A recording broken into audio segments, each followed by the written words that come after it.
Okay, I know what the title of this video looks like, and honestly, if you guys saw the first part of this story, you guys would understand where I'm coming from and where the story originates from. If you guys haven't seen the first part of the story, I highly advise you guys going to check it out because it makes more sense to the story, and one thing leads to another. You guys get to be happy because you just heard the full story, and I'm not doing part 2s anymore, so it is what it is. So anyways, before we do get into the story, like I usually say, make sure you guys do leave a like and subscribe to the channel if you guys haven't already. Seriously, it means a lot when you guys press that subscribe button and press the like because, you know, you guys like me, right? Anyways, going on though, make sure you guys go do that, and also make sure you guys follow me on Instagram as well. Seriously, it means a lot when you guys follow me on Instagram. And like I usually say, let's get straight into this crazy story. Yo, what is going on, you guys? My name's Bubba, and welcome back to another insane story. So like I said earlier in this video, this is a continuation. So if you guys haven't seen the first part, go watch it. And now we resume. So last we left off, she was in my tent and she said the words, oh, come on, like, do I have to wait anymore? And I look at her and I'm like, listen, you need to calm down, okay? Like, your parents are literally in the tent beside us. There's no way we can actually just do this right now. And she's like, oh, like, come on, like, it's been so long, and like I literally invite you on this trip just because I wanted to have some fun. And I told her, we are having fun. What do you mean? Like, we don't need to literally go do the devil's tango to have fun. And she's like, well, like, that's all I wanted, so like I don't know why you're not doing it with me, because like I literally invited you just for that. Oh, thanks. It's not like my personality or anything, you know, I'm just a human body apparently to her. I have no idea. And basically I told her, okay, fine, but like do you have at least have like a rubber? She looks at me, she's like, no, I don't use that because I'm like allergic to like latex. Bruh. Yeah, right. Okay, sure. You know what? When girls say they're allergic to latex, guys, who cares? I'd rather give them hives up there than me getting, you know, her a child. Okay, anyways, going on with the story. I remember I was like panicking. I'm like, okay, fine, whatever. So me and her, we started doing the devil's tango. But she was so loud. Like, I'm not joking, dude. I think a bear could come up to our tent and be more afraid of us than us afraid of the bear, because she was being so loud to the point where I'm not even gonna lie to you guys. Her dad ended up waking up and walking around the place with a flashlight. He started walking around looking and seeing what was the noise. And when we realized that the flashlight was on, we stayed quiet and just laid down silent. We were laying down as quiet as possible. I wasn't even breathing, nor was she. We were just sitting there, laying there with nothing on, being silent. And I remember he's walking around outside saying, who's out there? What was that noise? And after that, he looks towards his daughter's tent, but his daughter was literally in my tent. Basically, he flashes a flashlight at her tent saying, you in there? Is everything all right? I heard a noise. Are you guys okay? And basically, oh my goodness, I don't know how she pulled this off or like how tired the dad was, because I remember she's like, we're okay, dad, like don't worry. And her dad's like, oh, okay, you're still in your tent, that's good, as his flashlight was still on her tent. I don't know how her dad thought that she was still in her tent even though she made noise out of my tent, but I guess he was too like tired to realize that. So he ends up just going back into his tent, not asking if I was okay, by the way, because he doesn't care about me. He just knows I'm just some random guy on the trip apparently. I guess he saw me as a body as well, and he just goes back inside his tent, goes back to sleep, and me and her, we go back at it again. We start doing the devil's tango. And I remember I was basically like covering her hand with my mouth because like I didn't want her making any noise because this was like annoying already. And then going on with the story, I remember basically later on throughout like the night, you know, she was getting tired, so she started falling asleep. And me, I was tired as well, so I started falling asleep. But as I was falling asleep, I remember it was like I think around 5:30 a.m. and out of nowhere, her dad and mom both wake up at 5:30 for some reason, wanting to go on a morning jog. I don't know what it is with people in the mornings. Like, I am not a morning person, by the way. I like to sleep in, but apparently her parents were morning people, and they woke up and they literally started like basically getting dressed and stuff. And apparently out of nowhere, I remember the girl beside me that was passing out already woke up and she's like, oh my goodness, like my parents want me to go for their morning jog. I have to get ready. And I'm like, you can't leave the tent. If you do, your dad's gonna know we did the devil's tango. And she's like, oh my goodness, you're right, we are so busted. And then she goes back to sleep. I'm like, are you serious right now?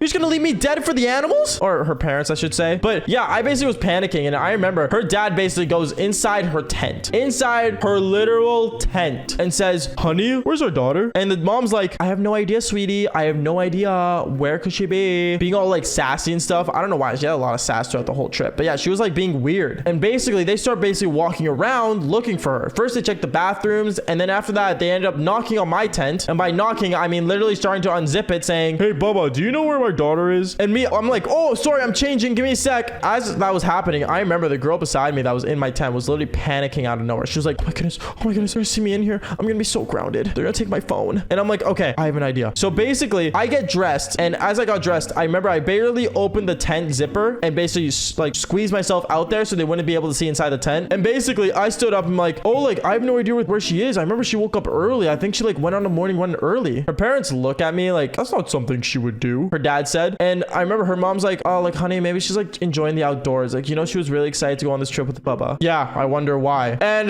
yeah, basically, I remember they were all like just trying to like figure out what was going on. And me, like, I was panicking. I was like, okay, how am I gonna get this girl out of my tent? So I had to think of the master plan, the plan that was gonna save my life and at the same time save her from getting her phone taken. Yeah, I don't know how those even up, but still, I had to figure out a plan. So basically, I remember I basically walked up to my tent, covering the entrance, and basically told her to kind of like get ready, because like I'm gonna tell her to like, you know, jump out of my tent and jump into hers. So slowly, as her parents were like walking around like the campsite, trying to like figure out what was going on and stuff and look for her somewhat, I was basically pulling our two tents together so she could jump from one tent to the other. And I remember, oh my goodness, I thought I was gonna get away with this, guys. I'm not gonna lie, but I ended up not really getting away with it, because I remember basically she went from getting ready to jump, and when I told her to jump, her dad turns around, looks at me, and just sees her daughter jumping with nothing on from one tent to another. Like literally, she like Black Ops 2 like dove down to the ground. Like it was that funny. And I remember I looked, and her dad looks at me like, Bubba, are you lying to me right now? Like, do you really want to deal with this right now with me? And I'm like, what do you mean, sir? He's like, I saw my daughter jump from your tent. And I'm like, oh, I don't know what she was doing in my tent. I'm gonna be honest, sir, like I have no idea. And after that, he walked up to me all angrily, and he grabs my tent. He literally grabs my tent and opens it up, looks inside, takes a big whiff, and he's like,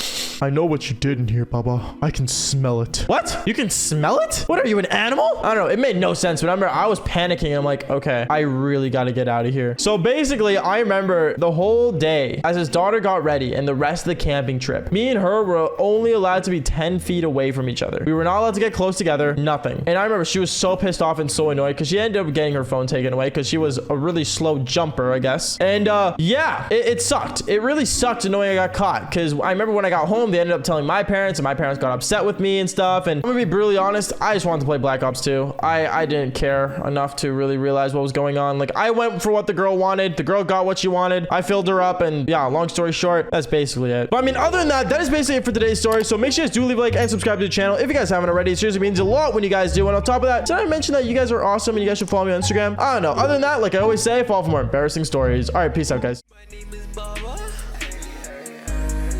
I'm still on top of the world. Devil's taking with your mother. Of course, let's go. Should I make it a story? Let's click record. Got that TikTok with 2 mil hit different with some more. She said she love me, she kept. Should I exit for sure? I got 100K for my life's work, so mama said bravo. All these people on my street, love y'all till the day I go. I got 100K in my plane. I got 100 buddies on my name. I'm making racks off this game. You better hit the like.